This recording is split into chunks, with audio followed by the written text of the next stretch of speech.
biofeedback. Okay, with regards to the principle again of biofeedback, so the modality now would further give back or feedback information towards the patient of what's happening inside the body of the patient. So providing information. So the patient now will become aware of what's happening inside the body when the patient will do certain activities. So this would further motivate the patient to do the activity, since patient now knows that there's this something happen inside while doing the activity. So that's the kind of principles of biofeedback. So here, patient would tend to regulate the activity. So siya more mag-control sa activity kasi siya may contract sa muscle. So, and then patient will be aware of what's happening inside. So with regards to the biofeedback modality, as you mentioned, it gives information to the patient. So the information will be given in the form of certain signal, and you have two signals there based on our modality that are present here. So by the way, there are several types of biofeedback, and we are focusing on EMG biofeedback, electromyographic biofeedback. Wala natong i-focus in PT. Although you have several biofeedback naman here. So in this devices, with regards to the information that will be given back to the patient, it is in a form of two signals. One is through visual signal, and the other is auditory signal, or audio signal. Okay. So with regards to the visual signal, so this would be perceived by the patient through his or her vision or visual sensation. Okay, so expected here, if we're going to provide visual signal, then the vision or the visual sensation of the patient should be intact. Naagi siya, makakita niyo siya with regards to the signal then. If ever patient is impaired vision, so you can't expect a visual signal to be delivered to the patient. The impaired man siya, or blind ang patient. Or another signal there is in the form of audio signal. So therefore, we will expect that the patient should have a normal or intact audition. So if ever a patient cannot hear, so you cannot do audio signal there for biofeedback. So here, since the modality can able to provide visual or audio signal, or perhaps both, so you would expect that patients, if ever patient had either one of this sensation, visual or auditory, so okay na siya to undergo biofeedback. If both, okay ra yun Japan, much more. But if ever impaired gani ang both or absent ang both, then useless ang biofeedback. So you cannot, so it's contraindicated, or you cannot do biofeedback training for those patients who cannot both see and cannot hear using this modality. Unless there are still other modalities that you can use, like vibration or what. But based on this modality, kay visual man auditory, so hindi siya pwede if the patient is both blind and deaf. Okay. And then also, in biofeedback training, you have to instruct the patient, so na instruction. So therefore, we expect patients should have to understand mga instructions, simple instructions, or much more if ever complicated instructions, understand the patient better. But enough na the patient can able to understand simple instructions. So you just provide simple instructions if ever patient cannot understand that much of complicated instruction. Okay. So there. So with regards to the conditions that we can treat biofeedback training, so we have two general conditions there. One condition is if ever the muscles are weak or flaccid or totally paralyzed, that it cannot move, or we have this hypotonic muscles, so we can apply biofeedback training. So our aim here or goal is to further increase the muscle activity or your myoelectric activity, so to enhance, to increase, so that there will be more muscle contraction, muscle movement there, or produce. So another conditions there is if ever the muscles are spastic, are rigid, or tense, or tight, or probably hypertonic. So we can also do biofeedback training. So our goal here is to reduce the activity of the muscle, or to reduce the myoelectric activity. So that's right. So regardless of whatever cases that you would encounter, like might be stroke, TBI, SCI, or whatever there, myofascial pain syndrome, or torticollis, or what, if ever any of this problem, like might be there will be weakness, flaccid, or tight, or bad, so pwede nyo biofeedback training. Okay? Now, so are there any questions at the moment? Okay. So here, there are several types of modality. Unfortunately, this one is not that really functional. One problem here is before, these are not the original electrode here. Before, nakat, naputol man siya niya. We tend to replace that one. Unfortunately, di kaya siya function, di kaya reliable in that aspect. Mag-isa nyo make order or place another electrode to mark old model na mo siya. So, makuha pa ang machine at the And another problem, although before, mo produce na aning auditory signal, but lately, yesterday afternoon, di na mo kuha ng sound. Nagkatigan. So, whatever. So, muna siya. Although other function there is still there, so we can still use the modality. What we just want to emphasize is the principle of really applying the biofeedback there. Okay, if ever you cannot see it clearly, so you can open your Google Drive and you have the pictures. There's a modality, the modality picture for this device. No. Okay, so with regards to the machine, not all machine would look like this. You can even see this one, there's still a biofeedback for this. You have even seen those videos that I have shown or shared during the lecture, like mga portable devices. There are even some mga tablets na gadget na apps there that you're going to download. So you have several of these mga devices. Okay. So here, with regards to this device, so again, same happen, this would be your switch on and off. So 0 is symbol as off, vertical line is on. So when you switch that on, mo-on na siya. Okay, here is the selector knob used to select on which channel you want to display here. So kani siyang display here. These are display siya certain values there. And with regards to the values there, ang units niya would be dependent on what is na light here, ang unit. So if ever mo light here, kani siya, and you have the symbol microvolts, that would indicate that the machine is getting some mga action potential na signal. So you have this mga, although wala manilitaw ng electron, di ba?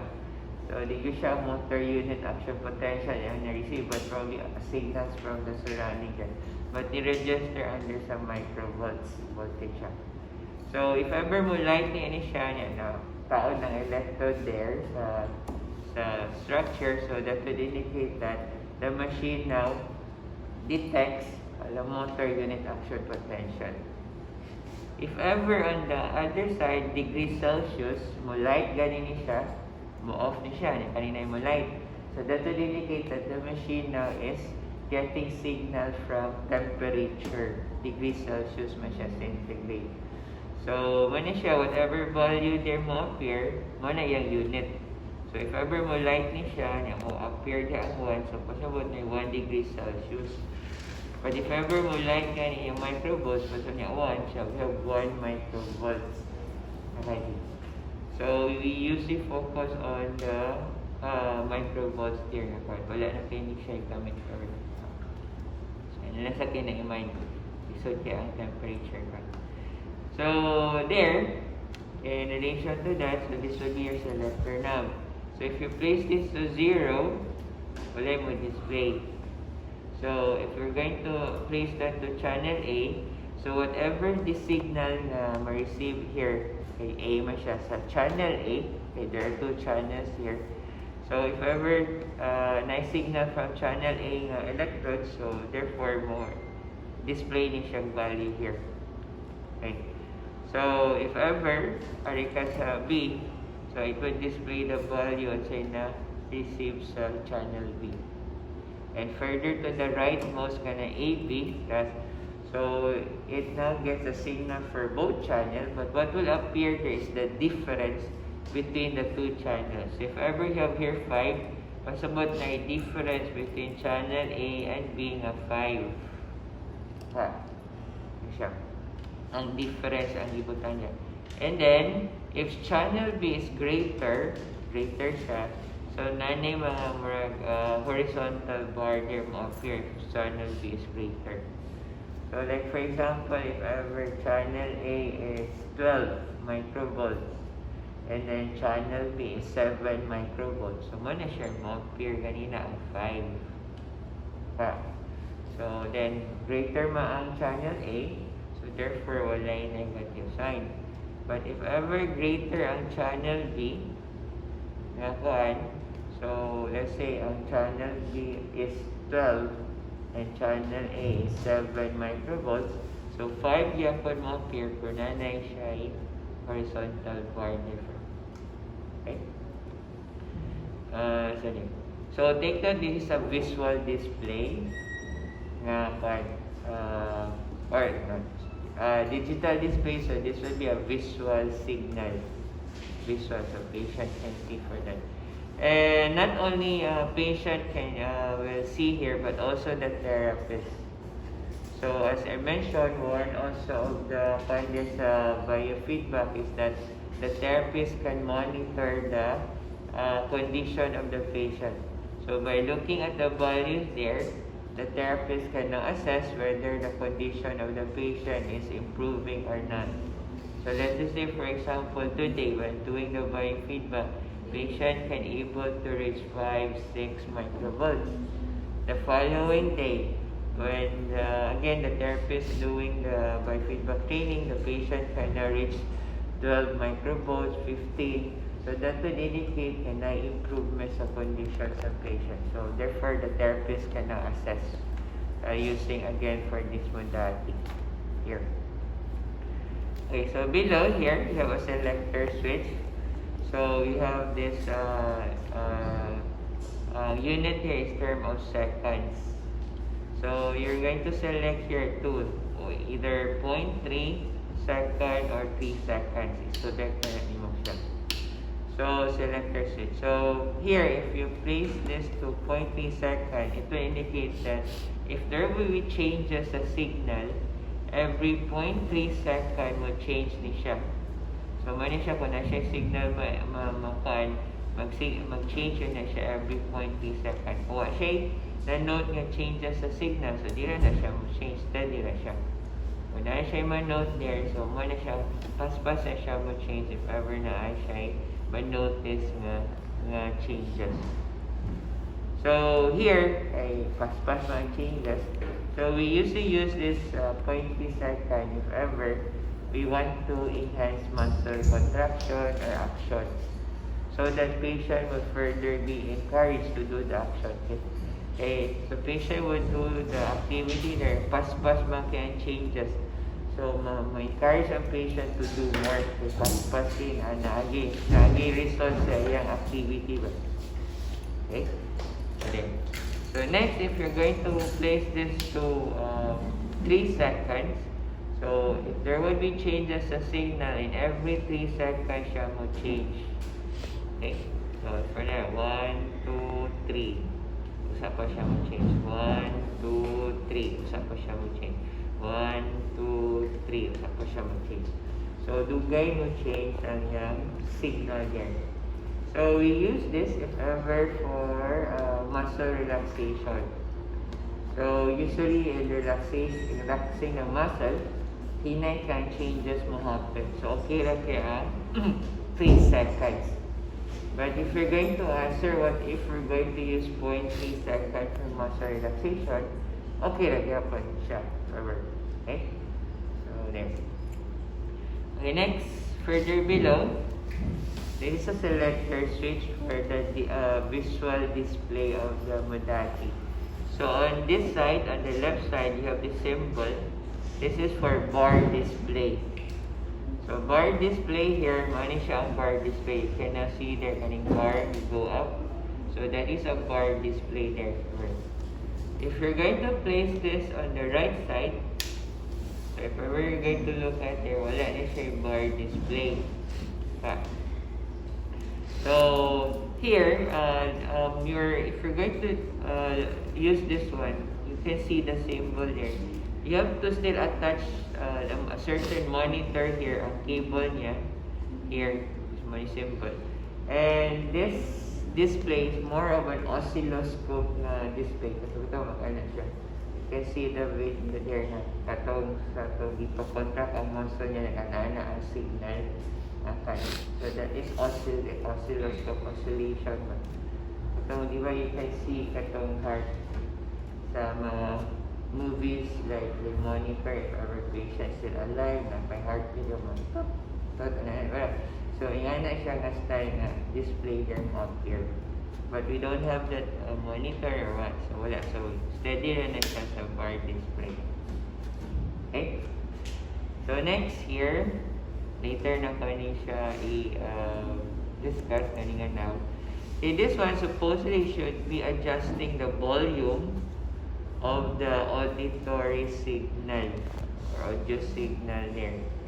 So, turning it counterclockwise or towards the pointed will reduce the volume, then increasing further, turning it counterclockwise, clockwise, going towards the wire and means increasing the volume. So below here, a selector switch on which channel audio signal you want to produce. So either A siya, channel A or channel B. Siya pwede both. Okay? And then this one further below, this is used to select for the type of audio signal that you want the patient to hear. This one is the rectified part. So the way that it sounds a rectified, siya tak tak tak tak tak tak tak tak tak tak tak tak tak tak, ano siya rectified. So usually what in auditory signal, what you're going to find is that you're going to tell your patient, sir, I want you to contract the muscle or bend your wrist if ever lang. And then you can hear a certain sound there, sir, tendency mo paspas ang iyang kanan when you tend to contract. So as the patient would contract mo, hinay mo na, tap, tap, tap. As the patient would contract mo, tap, tap, tap, tap, tap, tap, tap, tap, tap, tap, tap, tap, tap, tap, tap. So mo paspas na siya ang sound. Okay? So mo na expected mo here sa rectified. Sa the other one here on the right side is the unprocessed. Meron siya as a blowing of wind ang yung sound ano siya. So there, you would expect here, as the patient would contract, more the sound would become stronger. Kusog siya. Okay? So comparing the two, mas nicer ang sound to be heard sa rectified. Hindi kaya siya irritating sa hearing ba if we're going to use rectified as compared to the unprocessed na sound where irritating ka siya. Okay. So it's up to you to choose whether you want the rectified or unprocessed. Okay, one way of choosing the sound is to determine whether which sound the patient likes to hear or which sounds the patient doesn't like to hear. If ever you want to increase muscle action or contraction, you have to choose a sound wherein patient likes to hear. Okay, a tendency when a patient would contract, the sound they will produce will becomes faster or becomes more louder or stronger when siya. And the patient likes the sound, so mas motivate siya to contract. Okay, if you're going to have a sound that the patient doesn't like, may ipakontract, hindi siya ganahan, mapusog ang sound, hindi na lang siya makontract, hindi mo siya ganahan sa sound. Okay? So, siya, if you want to increase our muscle action or contraction, you have to choose a sound the patient likes to hear. There are some mga biofeedback machine mga high-tech na they're going to connect that to a certain music here or whatnot, which the patient likes to hear, so that when they tend to contract, katong music here na becomes louder.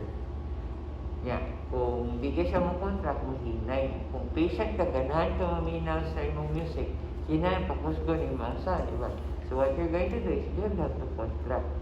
You have to further encourage the patient to contract para kusog to ang sound. Okay? And kung mo-relax siya, mahinay lang sa tuwa sound, hindi siya katulog. Okay. And then, if ever for muscle relaxation, para mo-relax ang patient, you can choose a sound that the patient doesn't like to hear. Right? Like for example, a rock sound is ganahan. So if ever, usually for relaxation, it's either the muscle is spastic or rigid or tight. So if ever the muscle is really spastic, so ang volume na sa sound is kusog siya. Kusog siya gikan. So the patient doesn't like to hear the rock sound. So hinanagin niya i-relax para mo-reduce to ang sound. Okay, that's the one technique of choosing the type of sound to be heard by the patient. So unfortunately, hindi lang yung function ang audio button kasi naputol lang already. So although sa practical, usually more would want you to do your visual rather than audio signal. So yun na kay audio signal. So meron kay instruction. We want you to do more the visual. So then, in relation to this one, kay socket here for the headphone. So if ever, let's say, in the center, you have lots of patient here and you don't want to disturb other patient, so you can just insert the cable of the headphone here. Karaan pa kayo nga ka, di ba? Socket, nagko pa kayo size, di ba? Para mga high-tech, may naman ilang mga cable, di ba? So insert the cable here of the headphone and just place the headphone on the patient, then the patient can hear the sound here.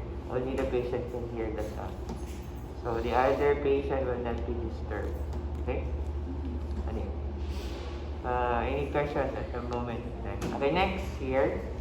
So this knob, these two knobs, this is for channel A, this is for channel B. So you have two channels, man. So this knob would now adjust for the sensitivity of the machine.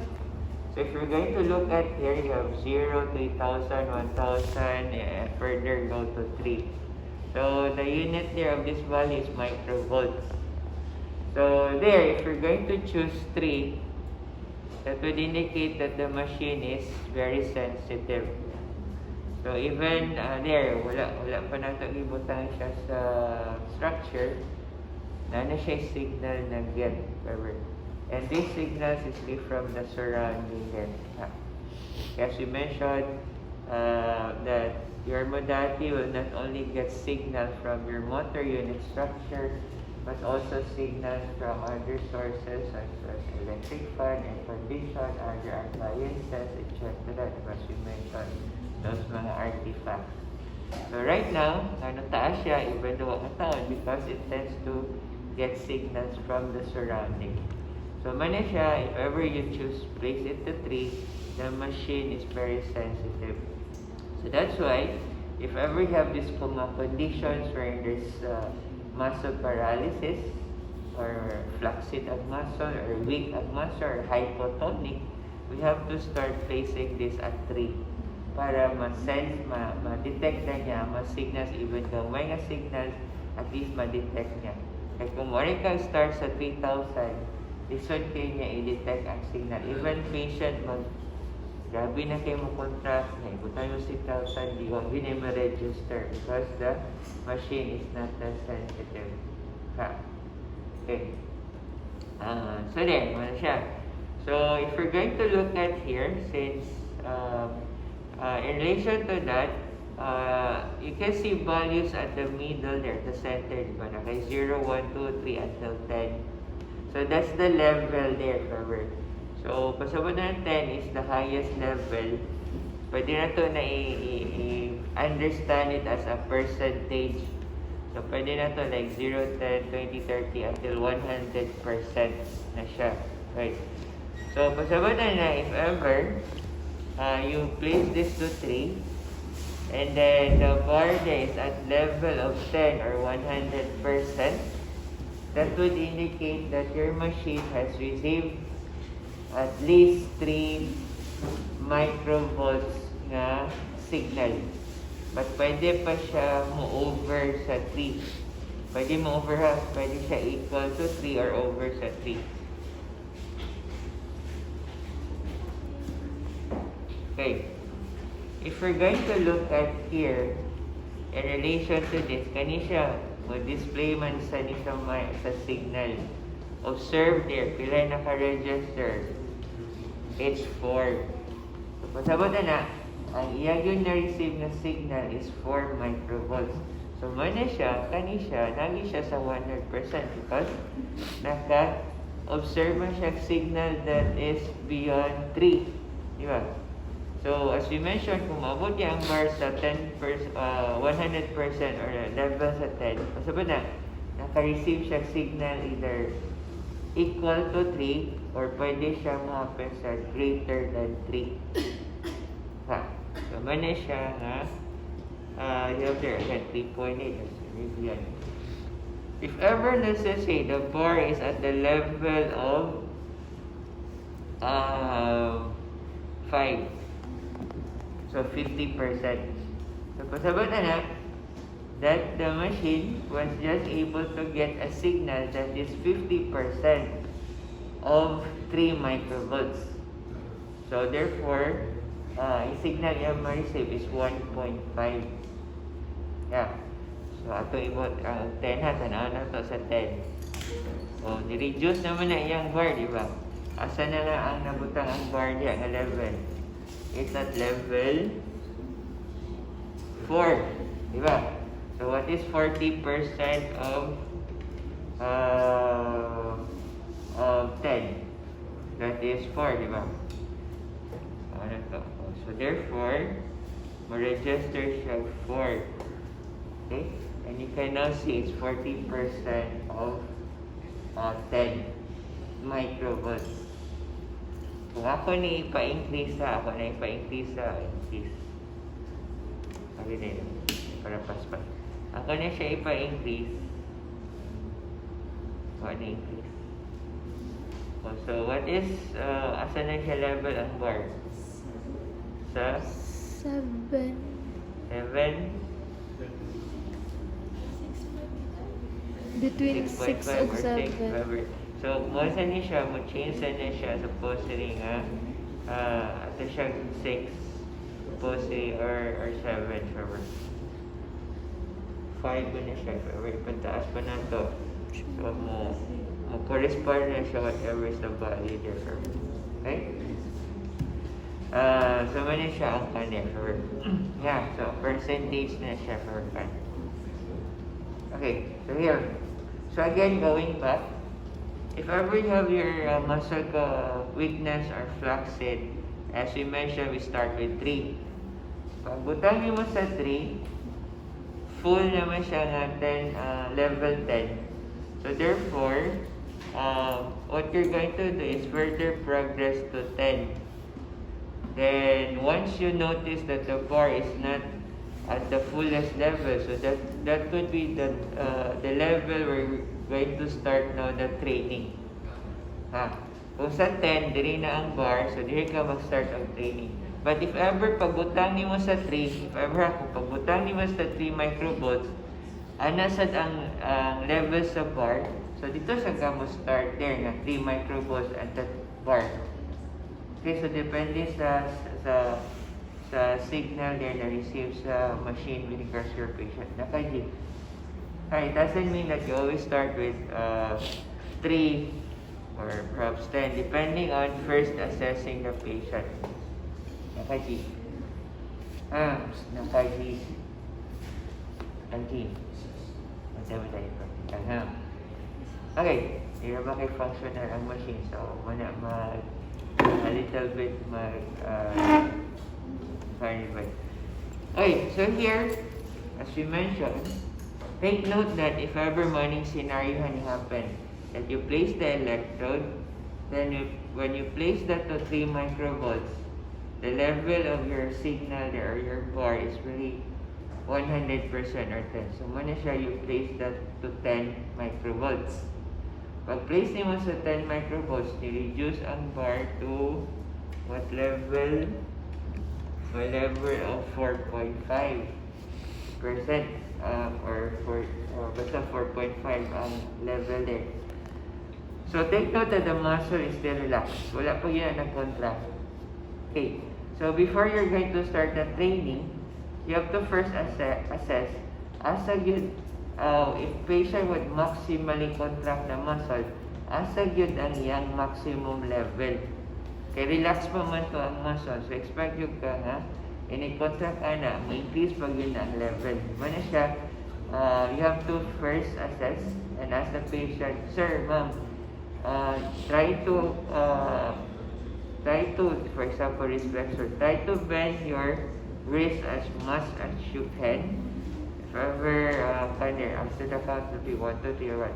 So let's just say when the patient would bend the wrist, and then if ever here, let's just say pag bend yung wrist, observe nga ni-increase ay mong bar. Okay, from that level, let's say ni-increase siya.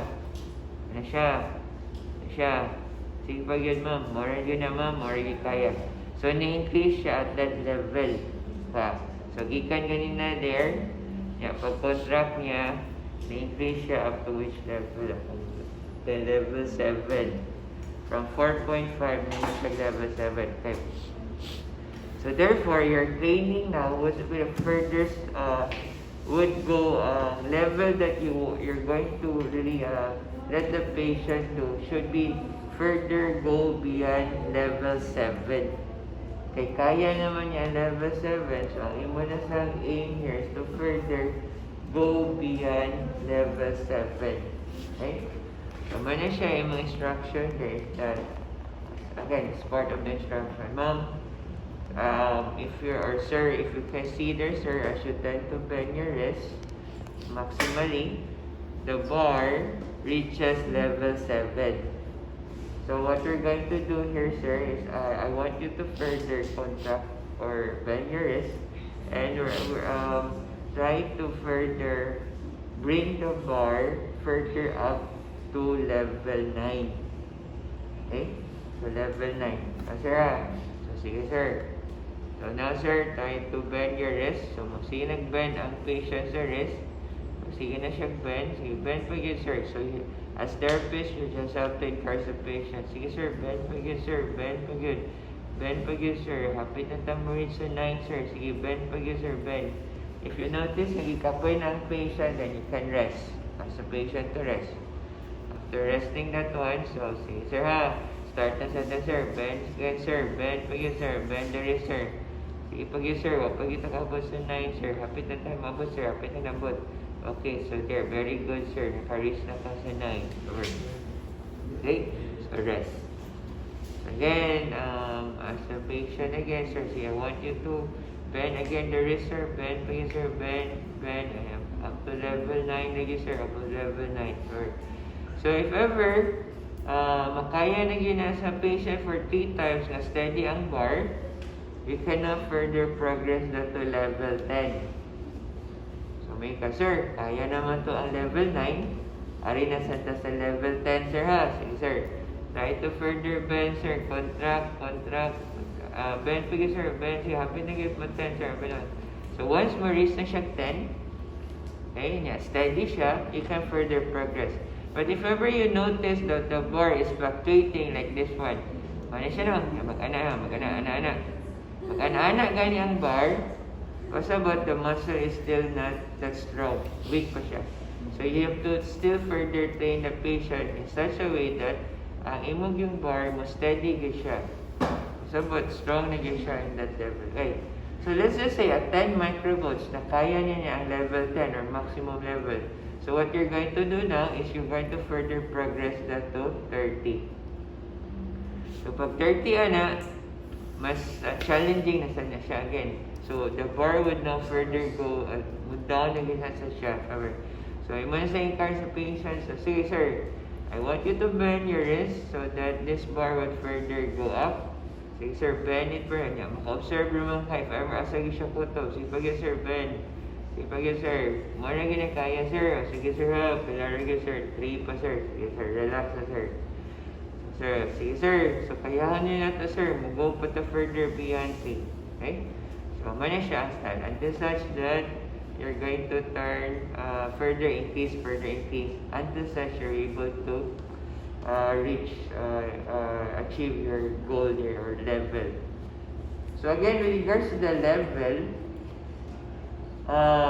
it doesn't mean for a normal muscle na makareach siya up to 3,000 and maximum siya.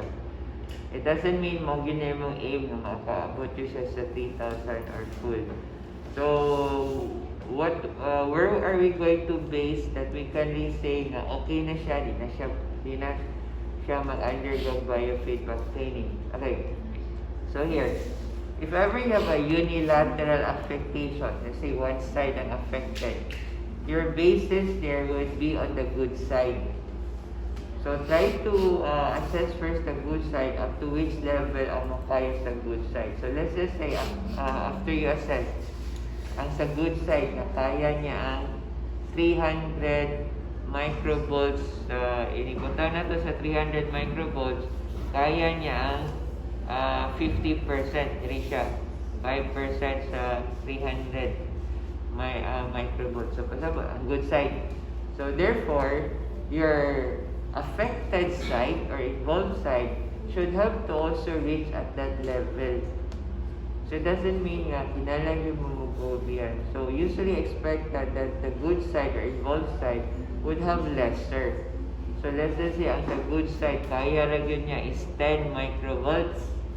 Ang involved side, ang affected side, yung good side is 50% or level 5 sa 300.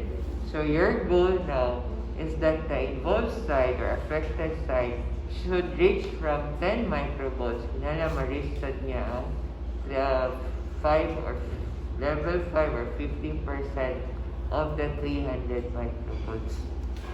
Okay? So that would be our basis. If unilateral affectation, so base it on the good side. Okay, what if there will be bilateral affectation? What if ever both sides are affected? So where are you going to base for your goal here, normal? Okay.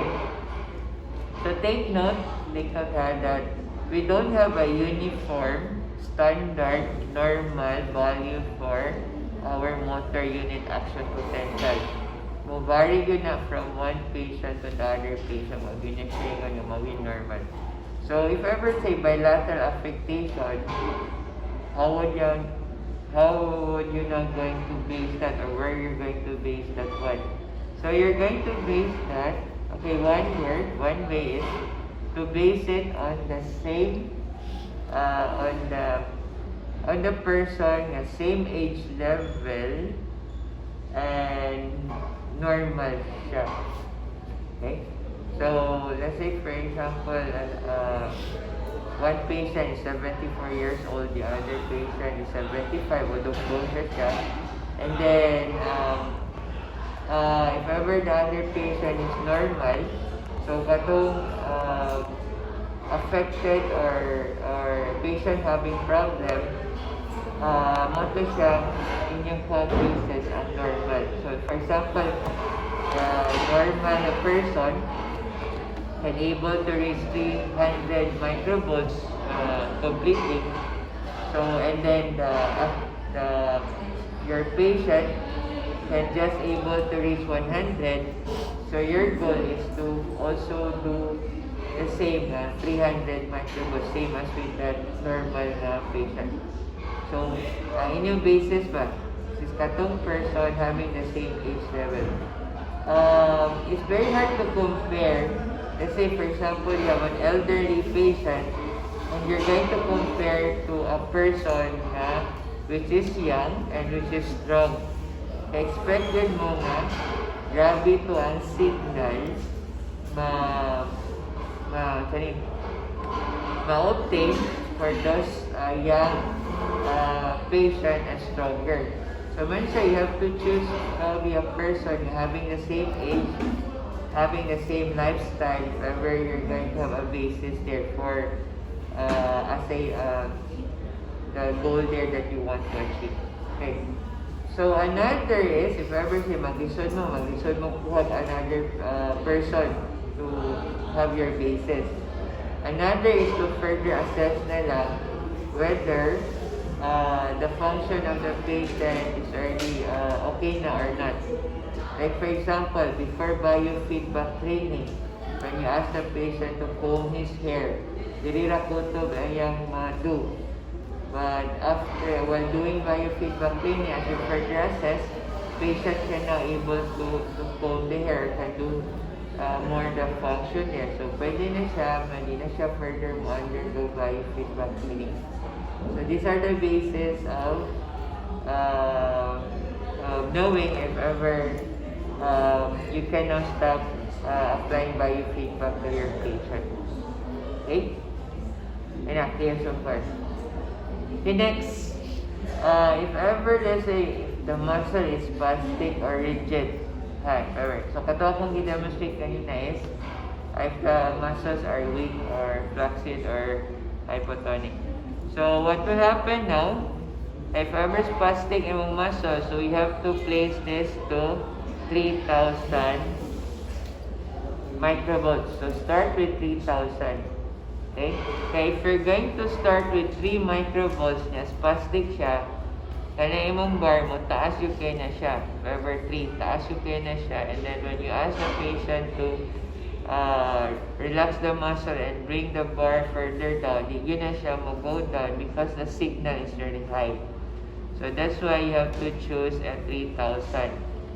Para di kayo siya, ingon grabe ka, mo-display there. Okay, so when you place to 3,000, you cannot see any bar. Okay, nakita na bar. So you further move to 1,000. Observe again, kung walay bar, you further reduce that to 300. Kung pag bar, further 100. But usually, kung spastic or hypertonic, sa 3,000, either mo ana na ang bar, saka na kayo ng bar, or if ever sa 1,000, saka na kayo ng bar. Okay, for spastic. So what you're going to do now is you're going to instruct your patient, okay, sir, I want you to relax your muscle. So you relax her and try to bring this bar further going down from level 10 to level 8. Okay? So, sige sir ha, relax your muscle. So if ever inig-relax niya, so mana siya mo go down na ang imuhang bar there if ever. Okay?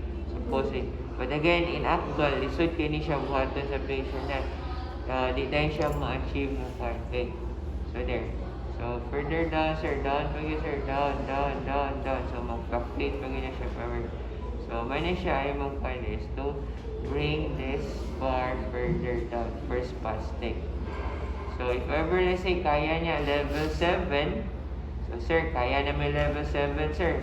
So, try to further relax, sir, and further bring the bar further down to level 5. So, let's say level 5 na. Sir, kaya naman yung level 5. Try to further bring it down to a lower level, sir. Level 2. Okay, so level 2. Over there. Sige, pag yun, sir, down. So, kaya niya level 2. Let's say level 1. So, kaya niya. So, after that, kaya naabot naman yung level 1. So, ari na sa reduce further to 300. So, pagbutan mo sa 300, balik na sa mo sa ang bar. So, mo na siyang your goal there. Sige, sir. Nasaka na siya ang bar, sir. I want you to further relax the muscle and bring the bar further down, sir. Sige, pag sir. Down. Cover. Okay, so expected nga you have to bring it down. Again, in actual, di na siya mo disog down na. So, hinahinay lang na siya. Although, ako lang nag-control based on my finger naman. So, once you're able to achieve like sa 300, down na na siya, wala, nag-bar niya, pwede na ka mo further proceed to 100. Okay? And then again, when are you going to plan there? If ever di na siya pinag-biofeedback training, is that, again, same yapon. If ever unilateral affectation, you compare that on the good side.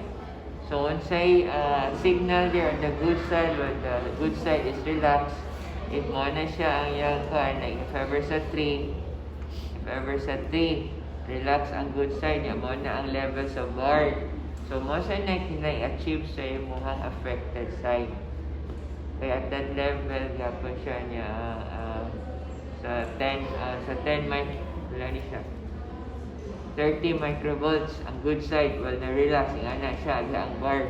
So, most na achieve sa imong involved side na ma-reach niya ang 30 microvolts and then the bar will get that level.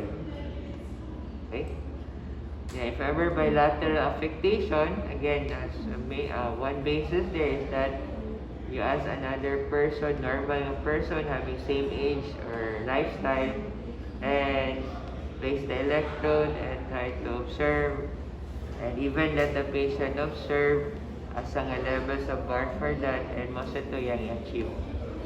Or again, you can assess further the function of the patient, na di na ba siya gahi or di na siya spastic, nakado na function, so pwede na siya mag-biofeedback training. Okay? So there, questions? Okay, so again, with regards to your signal, you can have at the same time, so this is an example of visual signal. So with regards to the signal, pwede mo both visual and audio signal ito sa patient. So ay mo na instruction, if ever both is aside from the bar, there you're going to also mention, sir, ang sound sensor mo pass-pass na siya. But if ever you notice that patient are still ma-confuse siya, maglibog siya, so just choose one signal na lang instead of having two signals. Kaya tendency kung malibog siya, ma-distracted na siya, di siya ka-focus. Okay? Any questions at the moment? Okay, next here, kani siya nga nav. Okay, regards to this nav, if you can see this one, you have values from 0 to 10, you have.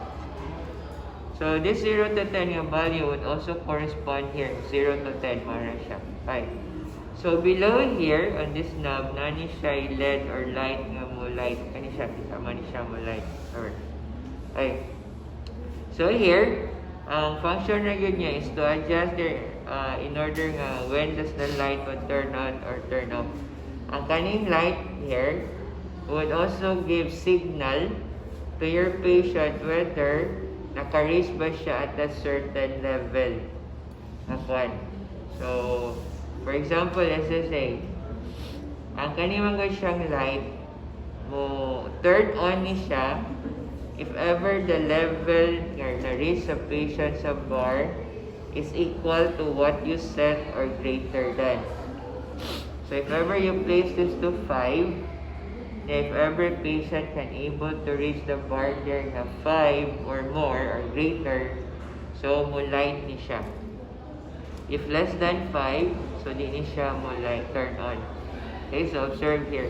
So if ever the bar there, wala po rin siya kabot og 5, so wala pa ni turn on. But observe when the bar reaches 5, mo light ni siya. Okay, so sige na siya, sige move up, and then there, mo light na siya. If ever it reaches 5 or more. Okay, if ever more pa siya, mo light na siya. But if ever it's less than 5, off na siya. Okay? So, the instruction here for this patient is that, sir, I want you to bend your wrist, if ever, contract your muscle, then try to make this bar further go up to level 5. And sir, you will now know that this, that you're able to reach level 5 because this light will turn on. Okay?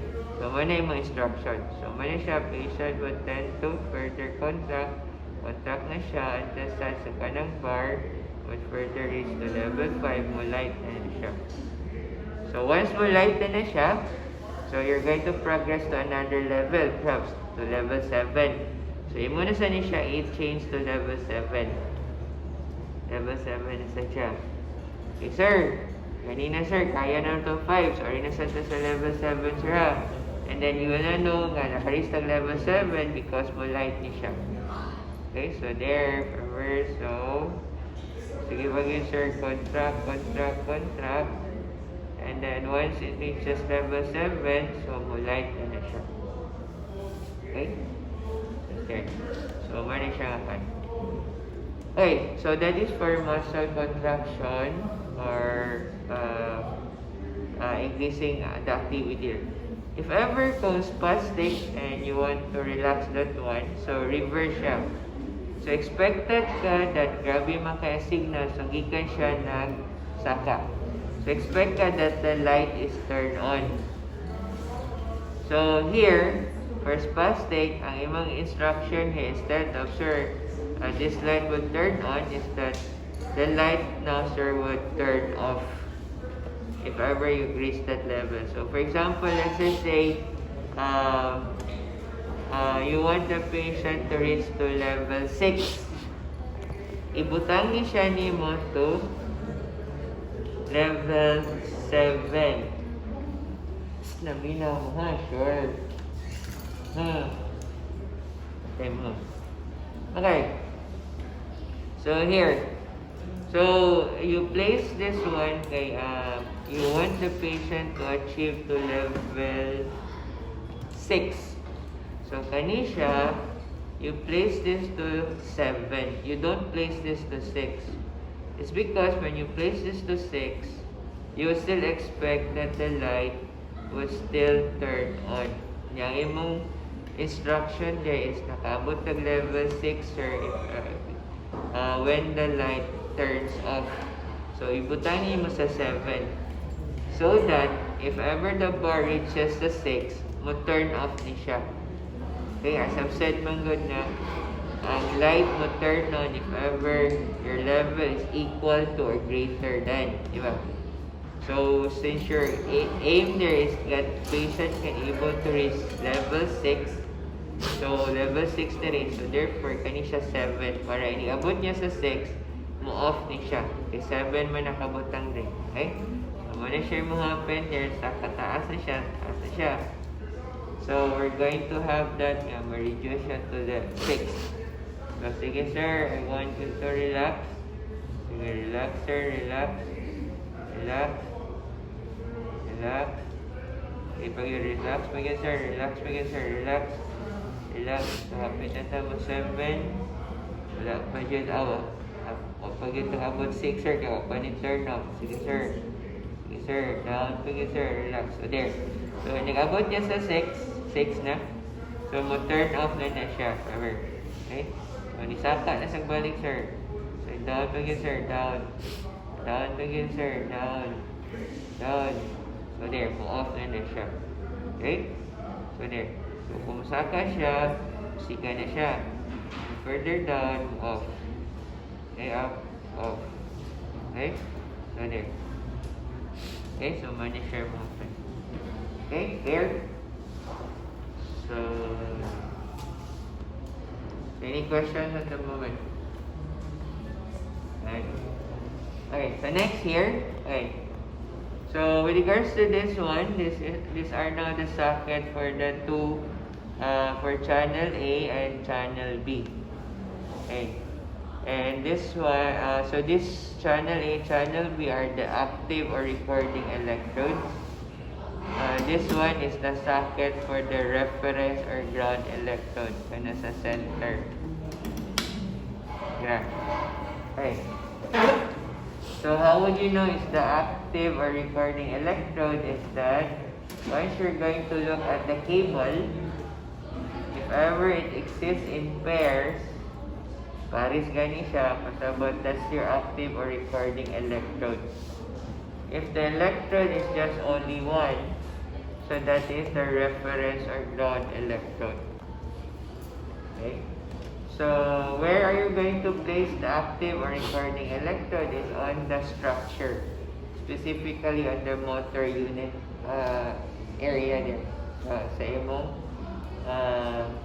motor point. Okay? There. Okay. And where are you going to apply your reference or ground electrode is anywhere in any body parts of the patient as long as it's connected to the patient. Any. So, pwede rin mo active electrode on this side, your reference or ground electrode, you apply it on the lower extremity. Pwede rin siya. Okay? So there. Okay, so you have your two channels. So, in which mga scenario or situation we're in, you're going to apply the two channels. Okay, one there, if ever you have this bilateral affectation. Okay? So, nakay bilateral. So, or bilateral yung i-note na activity there. So, pwede lang yun mo use ang both channels. Okay? So, bilateral siya. Remember, let's say, left side or right side. Remember mo kontra. Okay? Then, other situation we're in, you have this bilateral. If ever, let's say, you're going to activate more than one muscle. Like this. Remember, you're going to do that activity and you want it to be registered. So, siya, you can have one channel here, channel A, channel B. So, pwede lang sa Japan na siya. Other here nga two channels that pwede gapon na you have two persons there. One probably is the normal, the other one is the, let's say, lolo and lola. Para maka-enjoy si lola to do the activity, nasa si lolo, and then they're going to do the same time the activity. And probably si lolo, normal siya na si lola may affected. So, pwede nyo paduganon para ma-enjoy sila ka. So, pag lumbuan na sila nga, si lolo abot na din, ikaw na pa din. So, pwede yapon na siya for the two channels. Or, sabi yun naman. Okay? So, with regards to the electrodes, these are carbonized rubber electrode. So, if ever you can see this electrode, you have to place the pad there para ma-transmit further a signal. Pad with water. But ang ideal yun nga electrode would be an adhesive electrode. So this is an example of adhesive electrode. So you just peel this off, matangtang na siya. So ma-adhere na siya. Although wala ni na mag-use kay lisod na kay sige mo order for replacement. Maniwa pag yun yung so far na remove.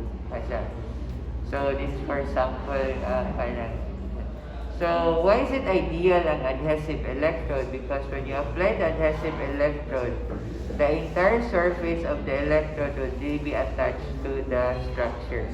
As compared to this one, kung di siya adhesive, na portion there ma-attach, na portion dili. So, di kaya accurate. As compared to this one, and also there are times makakos siya og movement artifacts, diba? Eh, wala man gyud siya nakapilit, so pwede siya makan. So kinahanglan siya more adhesive electrode kaysa adhesive, ma-adhere good siya, and then even if you're going to move, stick yun yung mga electrode. So mana maka-prevent ng movement artifact. So man siya ideal, it should be adhesive rather than this type of electrode. And also, the size of the electrode ideally should be smaller in size. Perhaps like this. Right? So, again, you want to insert ang cable, diba? So, perhaps like this size. Okay, why is it smaller in size? Because the larger the size there, the more volume artifacts you're going to encounter. So, instead of only that specific motor unit, there are still other signals there na ma-obtain if you're going to use a large electrode. Mani siya preferable smaller size ng electrode. Because small size, sure yung ka nga, more yun ang motor unit yung detect ng signal. Okay. And then also the placement, the distance between the electrode as much as possible should be closer. There are even times na pwede na ma-approximate na ilang edges para lang yun siya more accurate. Okay? As tester artifact. Okay? So, there. So, any questions on this? Thanks. Yes.